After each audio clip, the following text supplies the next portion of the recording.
말하자면 돌아가신 분의 말을 통역해주는 과정이라고 생각을 합니다. 아이고, 아이고. 아이고 안녕하세요. 안녕하세요. 안녕하세요. 안녕하세요. 아이 반갑습니다. 안녕하세요. 안녕하세요. 여기 앉으시죠. 예. 제가 소개를 드릴게요. 매일 삶과 죽음의 실마리를 찾는 법의학자 김문영 교수님이십니다. 안녕하세요. 반갑습니다. 어서 반갑습니다. 오세요. 직접 소개를 좀 해주시죠. 네, 저는 성균관대학교 의과대학 법의학 연구실을 이끌고 있는 김문영 교수라고 합니다. 아니 전에 법의학자 이제 유성호 교수님이 나오셔가지고 지원자가 많이 없는데 한 분이 있다 네네네. 했던 분이 바로 오늘 접니다. 그죠? 야. 그 한 분이 교수님이시군요. 네, 그때 이제 같이 서울대학교 법의학교실에 있었기 때문에. 네네네네. 아니 어떻게 10년 만에 이렇게 교수님께서 지원을 하시게 된 거예요? 뭐 저도 뭐 다른 교수님들이 좀 그렇듯이 약간 이렇게 운명처럼 다가온다라고 말씀들을 하시잖아요. 그렇죠. 네, 저는 원래 사실은 서울대학교 산업공학과 그러세요? 공대를 다니고 있었거든요. 네. 근데 그때 벌써 20년 전이죠. 그 20년 전에 이제 CSI가 딱 굉장히 맞아, 드라마가 유명해졌었어요. 유행을 했었죠. 네, 미드가. 강의도 들을 수 있었던 거예요. 네, 법의학에 대한 강의를. 네, 네. 그 법대에 이제 법의학 강의가 개설이 되어 있어서 저거 들어보자 해가지고 들었는데 그 강의 자료에 이제 다 시신 사진이 나오잖아요. 네, 그렇죠. 그 사진을 보면 굉장히 충격에 빠지시는 거예요. 그 수강생들이. 네. 네. 근데 저는 그렇지 않았어요? 않더라고요. 네. 그렇게 어색하거나 뭐 그래요? 끔찍하거나 그런 느낌은 없고 그냥 사람이 저렇게 될 수가 있구나라는 그냥 굉장히 자연스럽게 받아들여져서 근데 또 이제 강의 중에 이제 교수님이 그런 말씀도 하셨었어요. 이렇게 중요한 분야인데 사실 하고 싶어하는 그 지원자들이 너무 없다. 그러니까. 네, 그래서 나는 괜찮은데 그럼 내가 해야 되나?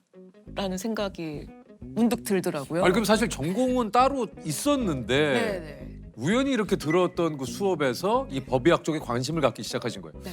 지금까지 총 한 1,069건 정도의 부검을 하셨다고 그래요. 네. 야, 어떻습니까? 하루 일과가 좀 교수님은 어떠세요?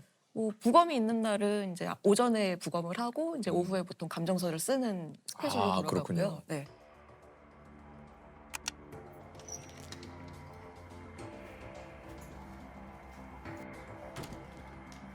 일단은 부검은 제가 부검을 하기로 되어 있는 날 그 전날 저녁까지 과수에 접수된 거를 기준으로 이제 영장이 확실하게 나온 것들만 부검을 실제로 하게 되고요. 보통 시신이 발견되고 나서 하루 이틀 정도 지난 다음에 부검을 하게 되기 때문에 그 하루 이틀 동안 이제 경찰이 수사한 내용을 바탕으로 부검에 들어오게 됩니다. 아무리 많아도 4구는 넘지 않고 보통은 1구에서 2구, 많을 때는 3구 정도 부검을 하고 있습니다. 저희가 이제 부검이라는 단어가 사실 되게 어떻게 보면 저희들에게 좀 자주 들리는 단어긴 한데 실제로 부검이라는 것이 어떤 역할을 하는지에 대해서는 사실 구체적으로 알려진 것들이 많지 않아요. 네, 그러니까 네. 보통은 이제 부검을 꼭 이제 말씀드렸던 뭐 타살 사건 이런 강력 사건이랑 연관이 있다고 생각하시지만 사실은 거의 대부분의 부검은 병사로 생각이 돼요. 그러니까 어떤 질병으로 돌아가셨을 것 같은데 이분이 이제 병원에서 돌아가신 게 아니고 정확한 진단을 받은 상태가 아니라서 만에 하나 있을 가능성을 확인하기 위해서 그렇죠.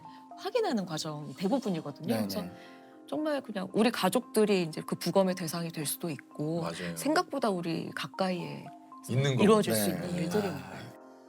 부검을 시작한 첫 해에 굉장히 좀 충격적인 일이 좀 있었다고 해요. 예, 어떤 일입니까?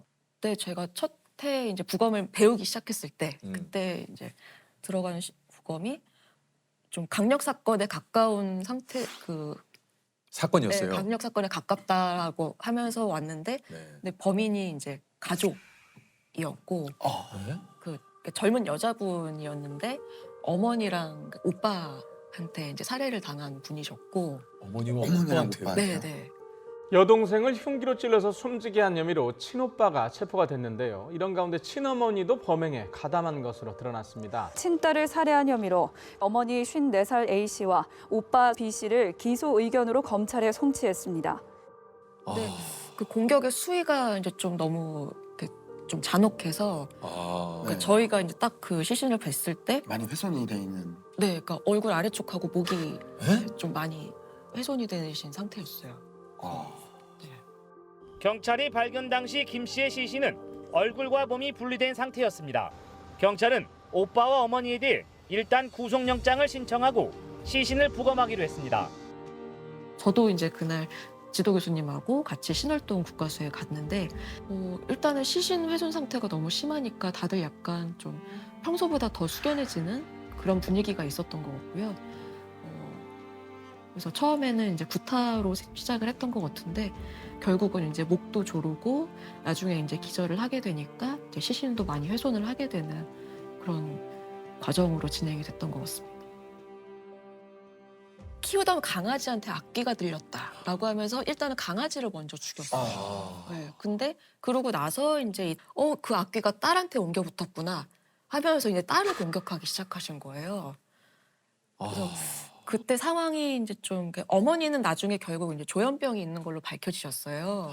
근데 이제 이 어머니의 영향을 받아서 아드님도 조금 이제 독특한 생각을 하시는 네, 그런 상태가 되셨었고, 그래서 사실은 치료를 받았으면 그런 상황까지 안 그러니까요. 왔을 텐데 네. 이제 아무래도 가족들이 이제 그 치료를 권유하기보다는 이제 어머니의 그 생각에 좀 동조하고 이렇게 그런 참 너무 쪽으로 안타깝네요. 갔던 것 같아요. 네, 네. 안타깝네요. 그 사건도 굉장히 안타까웠던 사건. 이게 참 정말 너무 가슴이 아픈 그런 네. 사건이네요. 네. 사실 그런 정도로 심하게 훼손된 시신은 제가 부검 시작하고 나서 처음 보는 거였기 때문에 저도 굉장히 조금 어느 정도는 충격적인, 굉장히 좀 생경하게 현실감이 떨어지는 느낌을 받았었습니다. 이게 정말 만만치 않은 직업이구나라는 생각도 좀 들었었습니다. 교수님의 부검으로 결정적인 사인을 밝혀낸 그런 경우도 좀 있다고 그래요.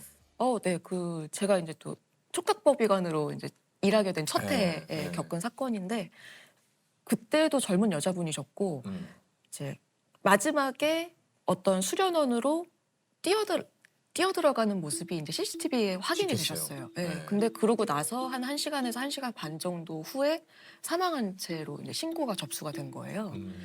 저희가 이제 시신을 딱 받아봤을 때도 보통 이제 사람이 사망을 하면 이제 피가 더 이상 이제 심장이 뛰면서 이제 더 이상 피를 돌게 하지 않죠. 않으니까 그 피가 중력에 따라서 가라앉게 되거든요. 그렇죠. 네.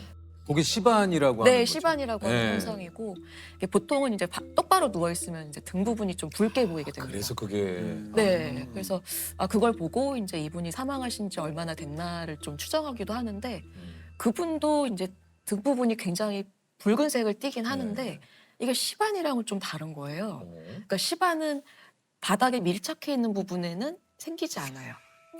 네, 혈관이 이렇게 압착이 되니까 그쪽으로는 혈액이 들어갈 수가 없거든요. 혈액이 다 퍼지겠네요. 네네. 그래서 그 주변에는 붉게 되지만 완전히 밀착한 데는 오히려 더 하얗게 보이는 네네. 그 시반은 그런 좀 이렇게 왔다 갔다 하는 특성이 있는데 이분은 그냥 등 전체가 다 붉은색인 거예요. 그래서 이건 시반은 아닌 것 같다. 좀 이상하게 생각이 돼서 이제 절개를 해보니까 다 멍이었던 거죠. 네. 그러니까 누군가의 구타에 의해. 네, 이거는 뭔가 외력이 가해졌다. 그 붉은색이 다 이제 출혈이었던 거죠. 출혈이 너무너무 심해서 이제 그 피부 안쪽에 있는 근육까지 다 이제 녹아내린 상태였고 그 손상 때문에 결국은 돌아가시게 된 걸로 진단은 나왔거든요. 네. 그러면 이분은 왜 그렇게 등 뒤쪽에 그렇게 광범위하고 심한 멍이 들어 있었을까? 그걸 이제 찾아내는 게 이제 경찰의 수사 방향이 된 거였죠. 이게 범인이 그러면 누구입니까? 그때 이제 수사 초기에는 이분이 어쨌든 수련원에 가서 이렇게 사망을 하셨으니까 네네. 그 관계자들부터 조사를 받으셨거든요. 근데 그분들이 이제 처음에는 이분이 그 집에서 좀 학대를 받으신 것 같다라는 진술을 했었어요. 근데 나중에 이제 더 이제 형사분들이 그 조사를 해보시니까 수련원 관계자들이 단체로 휴대폰을 교체를 했어요. 그리고 그 내부에 있던 CCTV를 삭제를 합니다. 그래서 뭔가 이제 수상한 게 하나씩 나오니까 더 이제 조사를 해보니까 일종의 이렇게 수강생으로 등록을 한 분이셨는데 이 돌아가신 분이 이분한테 이런저런 이렇게 잡일을 굉장히 많이 시켜줬더라고요. 참. 그런 일을 계속 시키는데 또 정해진 날짜까지 안 해오면은 굉장히 많이 혼내거나 질책을 하고 네, 또 네. 때로는 목검 같은 걸로 이렇게 아. 때리기도 아우. 하시고 폭력까지. 네, 뭐야? 그게 너무 반복이 되다 보니까 이 피해자분은 일종의 가스라이팅을 당하신 거예요. 그래서 아, 신고도 못하고 그냥 당연하다고 생각을 하신 거구나. 아. 그래서 그날도 이제 늦었다 하면서 나 일도 다 못했는데 늦었다 하면서 막 달려가는 게 그 CCTV의 마지막으로 잡힌 모습이었던 아니 거죠. 근데 이참 시신 부검 결과 외부 충격으로 사망했을 가능성이 크다는 국립과학수사연구원의 소견이 나왔습니다. 수련생을 목검 등으로 때려 숨지게 한 혐의로 재판에 넘겨진 관장에게 중형이 선고됐습니다.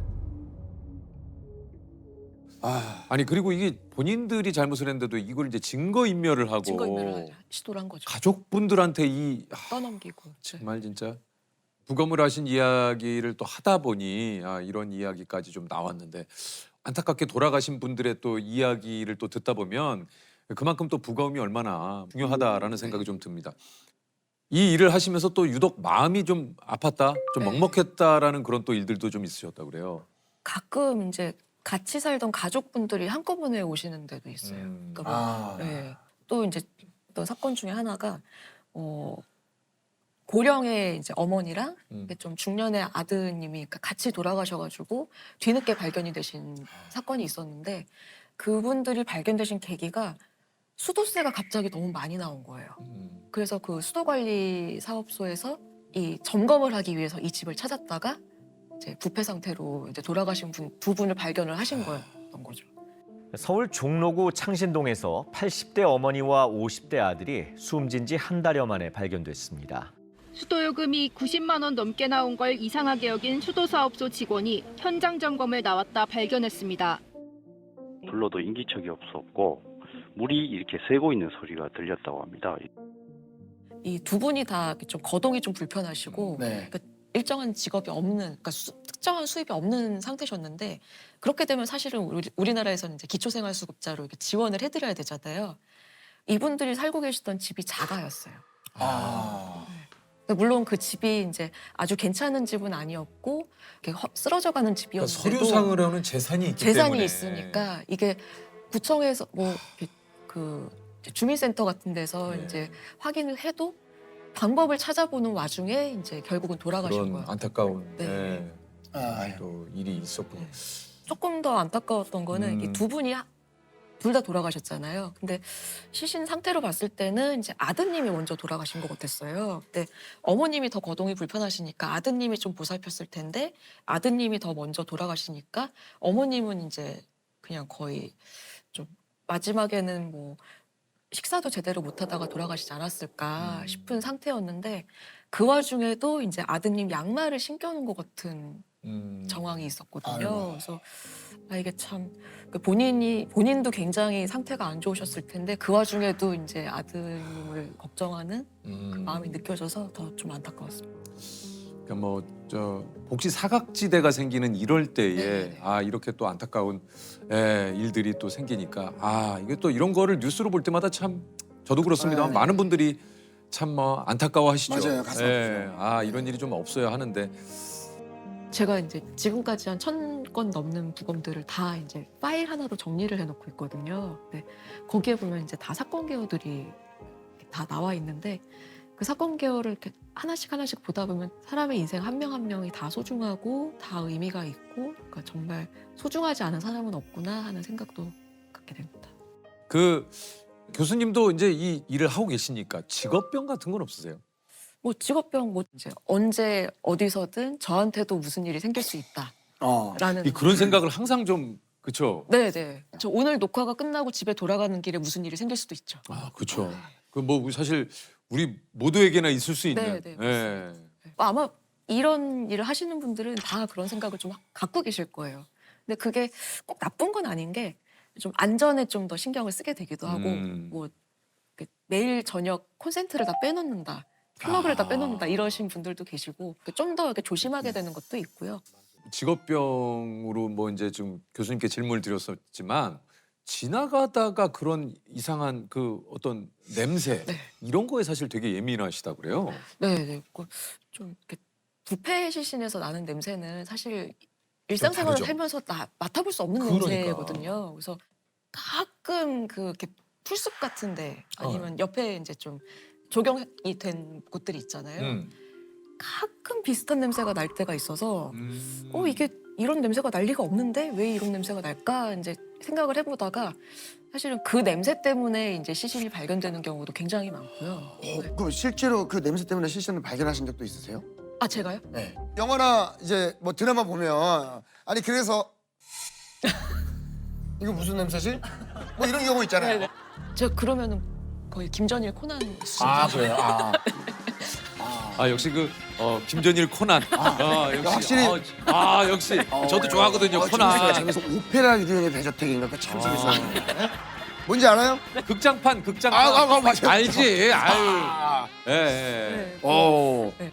근데 저희 그 아파트마다 이제 커뮤니티가 있잖아요. 있죠. 네, 거기에 좀 되게 좀 느낌이 쎄한 글이 한번 올라와가지고 그냥 글이요? 대표님한테 직접 연락드린 적도 있긴 한데 어떤? 그 자꾸 윗집에서 썩은 된장 냄새가 내려온다는 거예요. 그래서 무서워. 썩은 된장 냄새? 이거 혹시 그 뷔페 냄새를 이렇게 표현하신 게 아닐까라는 그 생각이 직감적으로. 갑자기 들어가지고 방장님한테 이제 혹시나 이제 안 좋은 일이 생겼을 수도 있으니까 관리사무소에서 한번 확인해 주시면 좋겠다라고 이렇게 좀 메시지를 보낸 적이 있습니다. 진짜 봤어요? 별 얘기가 없었던 거 보면 그냥 다행히 다른 일이었던 것 같습니다. 나는 다행이네. 네. 아니 어쨌든 좀 이렇게 뭔가 어떤 이상한 느낌이 있을 때는 이건 사실 확인을 해보는 게 네. 그쵸. 사실 어떻게 보면 법의학이라는 것이 아까도 얘기 드렸습니다만 억울하게 어떤 돌아가신 분들에게는 정말 마지막 희망 같은 거잖아요. 그렇죠. 이런 것 때문에 이제 진짜 사건이 해결되기도 하고 네. 억울함이 풀리기도 하거든요. 예. 그래서 그런 중요한 일을 하시는 오늘 교수님 비롯한 많은 분들에게 저희가 또 응원의 박수를 한번 또 드립니다. 부검을 하고 감정서를 쓰는 매 순간순간이 굉장히 큰 책임감을 느끼게 되는 순간인 것 같아요. 제가 쓴 감정서의 한 줄, 한마디 때문에 사망의 원인이 바뀔 수도 있고 이 사망에 어떤 책임 있는 사람이 생길 수도 있고 그 책임에서 벗어날 수도 있고 최대한 많이 알아내서 정확하게 진단해 드려야겠다라는 생각을 합니다.